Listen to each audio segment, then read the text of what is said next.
ये कहूँगा कि नगर परिषद के अंदर को लेकर एनडीसी और प्रॉपर्टी टैक्स में लेकर बहुत सी भ्रांतियाँ थी।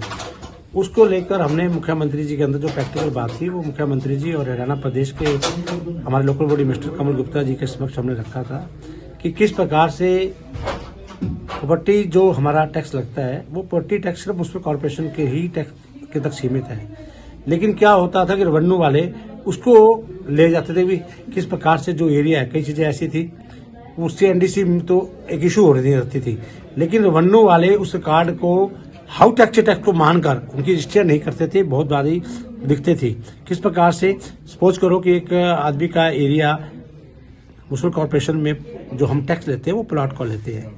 लेकिन जो बिल्डिंग का जो एरिया है, जो कंस्ट्रक्शन वर्क है वो कम है, तो उसकी उसने रजिस्ट्री करानी होती तो वो कहता था नहीं जी इसका पूरा दो। तो इन बातों को लेकर बहुत चीजें थी, इसके अंदर त्रुटियां थी। अब सपोज करो प्रॉपर्टी पे किसी और का नाम लिखा हुआ है, रेवेन्यू में वो इसी को बात को लेकर चलते थे, रेवेन्यू टैक्स पे कहते थे भी हम रजिस्ट्री नहीं करते। इन बातों को लेके जो भी कॉर्पोरेशन के अंदर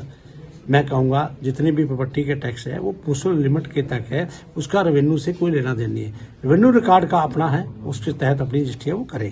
तो इसके लिए कोई भी जनता बहुत ज्यादा परेशान हुई थी। इसके लिए मैं आदरणीय कमल गुप्ता जी का, प्रदेश के मुख्यमंत्री का जो इतना भी इशू है,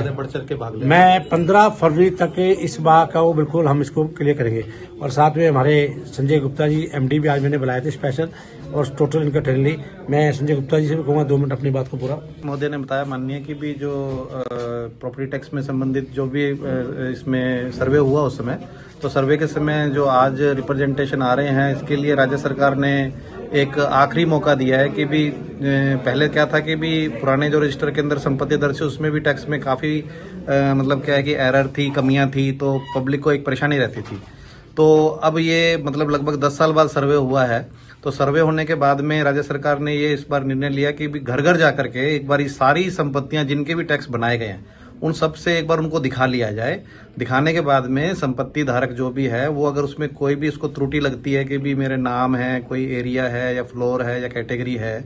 अगर उसको लगता है कि इसको सही कराना, और सबसे बड़ी बात है कि भी ओल्ड आईडी का भी मैचिंग इस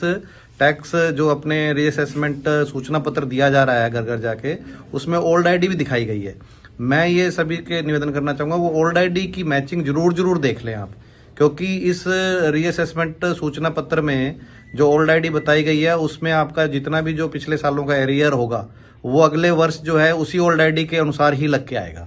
अगर वो ओल्ड आईडी आपने देख करके अगर उसमें कोई कमी है तो उसको भी दुरुस्त करा लें। दुरुस्त कराने की प्रक्रिया बहुत ही आसान है। अगर आप